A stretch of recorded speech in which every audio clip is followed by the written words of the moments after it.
Do you like broccoli? Blue fingernail polish? Hard rock? What about sports? Old cars? Country music? You almost certainly have an opinion on each of these things.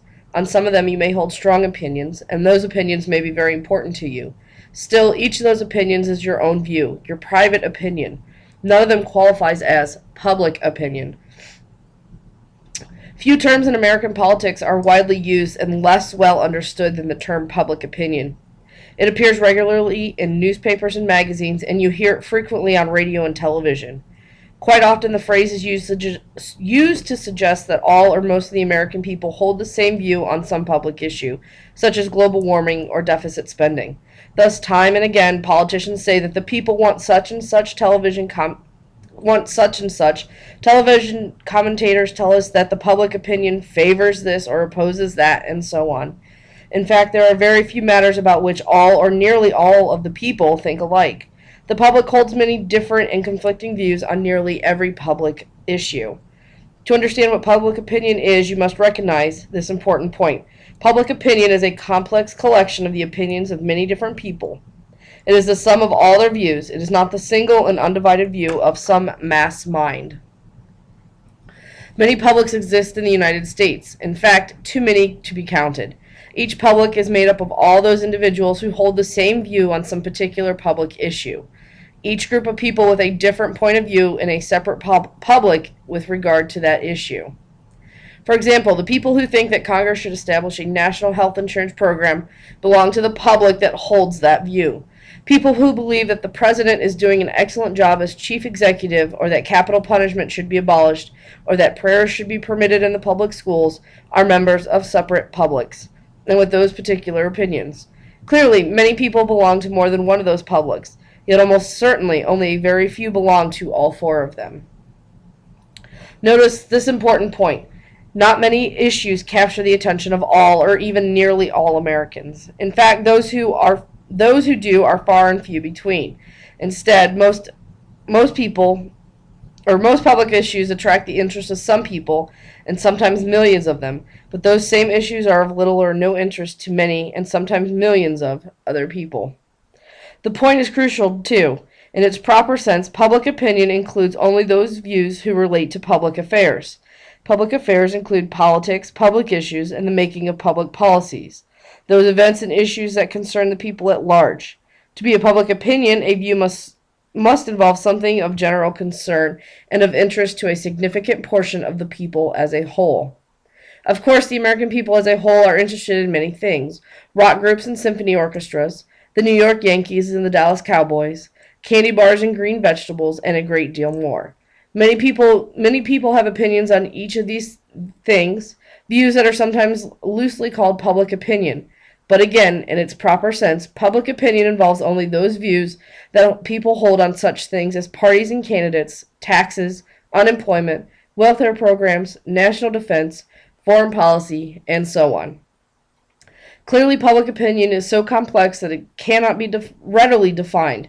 From what has been said about it to this point, however, public opinion can be described this way: those attitudes held by a significant number of people on matters of government and politics.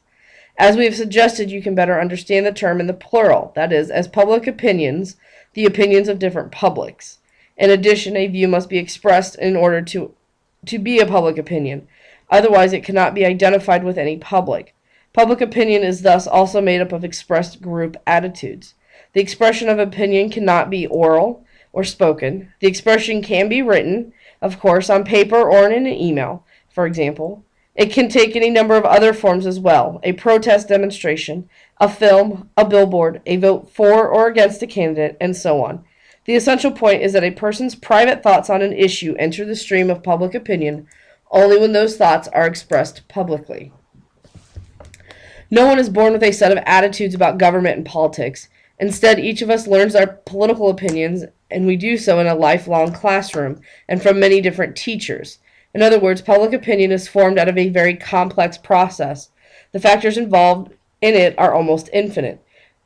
In Chapter 6, we describe the process by which a person acquires public opinions, the process of public socialization. The complex process begins in early childhood and continues through a person's lifetime. It involves all the experiences and relationships that lead us to the political world and to act in it as we do. There are many different agents of political socialization at work in the opinion-shaping process. Again, you look at these agents in Chapter 6, age, race, income, occupation, residence, group affiliations, and many others. Here, look again at two of them, the family and education. These have such a vital impact that they deserve another and slightly different discussion here. Most parents do not think of themselves as agents of political socialization, nor do other members of most families. Parents and other family members are nonetheless very important factors in this process. Children first see the political world from within the family and through the family's eyes. They begin to learn about politics much as they begin to learn about most other things. Children learn from what their parents have to say, from the stories that their older brothers and sisters bring home from school, from watching television with the family, and so on. Most of what smaller children learn in the family setting are not really political opinions.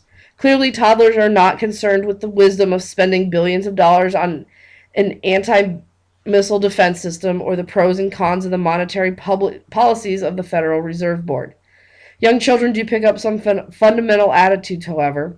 With those attitudes, they acquire a basic slant towards things such as authority and rules of behavior, property, neighbors, and people of other race or religious groups, and the like. In short, children lay some important foundations on which they will later build their political opinions. The start of formal schooling marks the initial break in the influence of the family. For the first time, children become regularly involved in its activities outside the home. From the first day, schools teach children the values of American political system. They work to indoctrinate the young, to instill them loyalty to a particular cause or idea. In fact, training students to become good citizens is an important part of our educational system. School children salute the flag, recite the Pledge of Allegiance, and sing patriotic songs. They learn about George Washington, Abraham Lincoln, Susan B. Anthony, Martin Luther King Jr., and other great Americans. From the early grades on, they pick up growing amounts of specific political knowledge, and they begin to form political opinions. In high school, you're often required to take an American government course, and even to read such books as this. Schools involve much more than books and classes, of course. It is a complex bundle of experiences and a place where a good deal of informal learning occurs, about the similarities and differences among individuals and groups, about the various ways in which decisions can be made, and about the process of compromise that must occur in order for ideas to move forward. Okay, I need you to go back to class jump and answer the question, and I will see you tomorrow in class.